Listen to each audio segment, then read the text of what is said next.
नमस्कार मित्रांनो, स्वागत आहे तुमचं माझ्या या चॅनल आकाशिक स्टोरीजमध्ये। आजच्या व्हिडिओमध्ये आपण उत्पत्ती एकादशीचे महत्त्व आणि कथा जाणून घेणार आहोत। उत्पत्ती एकादशी ही कार्तिक महिन्यातील कृष्ण पक्षातील एकादशीच्या दिवशी साजरी केली जाते। चातुर्मास संपल्यानंतर येणारी ही पहिलीच एकादशी आहे। भगवान विष्णू यावेळी संपूर्ण सृष्टीचा कारभार आपल्या हातात घेतात। चला तर मग जाणून घेऊया या एकादशीचे महत्त्व आणि कथा।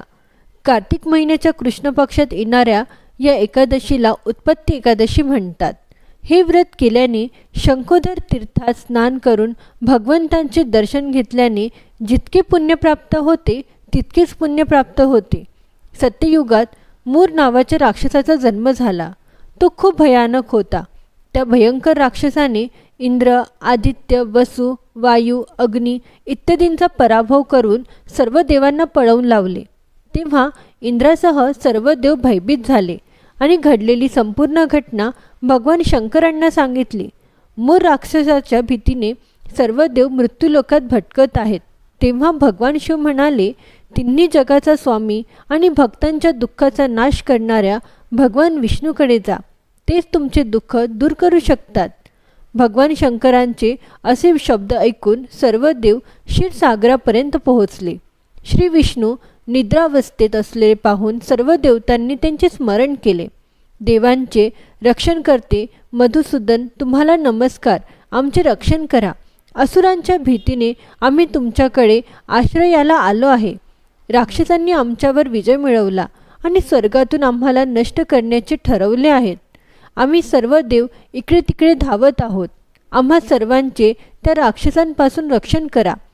इंद्रदेवांचे शब्द ऐकून भगवान विष्णू म्हणू लागले, हे इंद्र, तो मायावी राक्षस कोण आहे ज्याने सर्व देवांवर विजय मिळवला आहे? त्याचे नाव काय आहे? त्याच्याकडे किती शक्ती आहे आणि तो कोणाच्या संरक्षणाखाली आहे आणि त्याचे स्थान कोठे आहे? हे सर्व सांग। भगवंताचे असे शब्द ऐकून इंद्र म्हणाला, भगवान, प्राचीन काळी नदीजंग नावाचा एक राक्षस होता। त्याला मूर नावाचा एक अतिशय शूर मुलगा होता। त्याचे चंद्रावती नावाचे नगर आहे। त्याने सर्व देवांना स्वर्गातून हाकलून दिले आणि त्या ठिकाणी आपला अधिकार स्थापित केला आहे।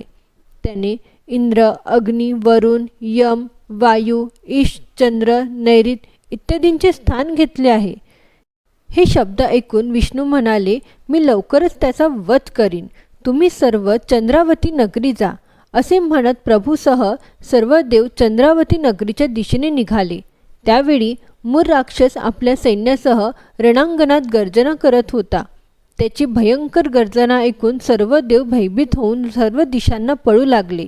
जेव्हा श्री विष्णू स्वतः रणांगणात आले तेव्हा असुरही शस्त्रे आणि चिलखत घेऊन त्यांच्याकडे धावले। श्री विष्णूंनी बाणांनी वार केले। अनेक राक्षस मारले गेले, परंतु मूर राक्षस जिवंत राहिला।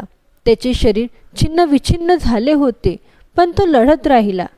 त्यांचे युद्ध 10,000 वर्ष चालू राहिले, परंतु मूरचा पराभव झाला नाही।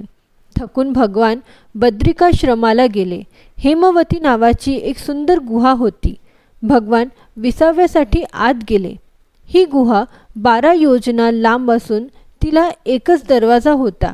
भगवान विष्णू योगनिद्राच्या अधीन झाले।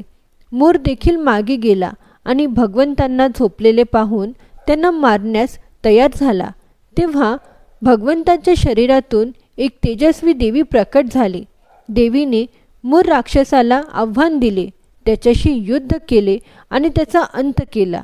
जेव्हा श्रीहरी योगनिद्राच्या कुशीतून जागे झाले तेव्हा सर्व काही जाणून घेतल्यावर त्यांनी देवीला सांगितले की तुझा जन्म एकादशीच्या दिवशी झाला आहे, म्हणून तुझी उत्पन्ना एकादशी या नावाने पूजा केली जाईल। जे माझे भक्त असतील ते तुझे भक्त असतील। आशा आहे तुम्हाला आजचा हा व्हिडिओ आवडला असेल। जर हा व्हिडिओ तुम्हाला आवडला असेल कृपया व्हिडिओला लाईक करा, शेअर करा आणि माझ्या या चॅनल आकाशिक स्टोरीजला सबस्क्राईब करायला विसरू नका। धन्यवाद।